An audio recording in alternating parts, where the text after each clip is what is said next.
জীবন ও জীবিকা ষষ্ঠ শ্রেণীর ১১০ পৃষ্ঠার একটি সমস্যা সমাধানের পালা নামক শিরোনামের একটি গ্যাপ আমরা আজকে পূরণ করব। একটি সুন্দর ছক দেওয়া আছে এবং দেখো আমি এখানে মার্ক করে দিয়েছি। সমস্যার নাম হচ্ছে অপরিচ্ছন্ন বিদ্যালয়ের আঙিনা এবং একটি সমাধানের উপায় কী হতে পারে সে সম্পর্কে আলোকপাত করা হলো।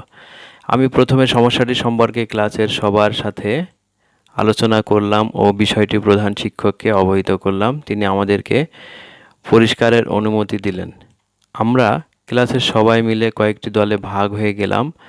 তারপর দলে একজন করে দলনেতা বাছাই করে নিলাম।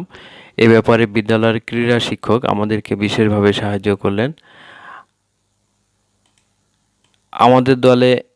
আমাদের কোনো দল উত্তর দিকে, কোনো দল দক্ষিণ দিকে এবং কোনো দল পূর্ব দিকে এবং কোনো দল পশ্চিম দিকে গেল এবং ময়লা পরিষ্কার করতে শুরু করলো।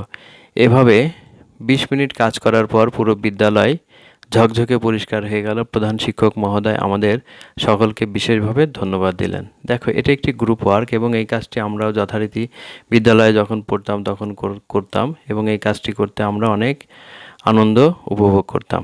তো শিক্ষার্থী বন্ধুরা, সকলকে ধন্যবাদ আমাদের সঙ্গে থাকার জন্য। আমাদের পরবর্তী ভিডিও দেখার জন্য অবশ্যই সাবস্ক্রাইব করবে চ্যানেলটি। আল্লাহ হাফেজ।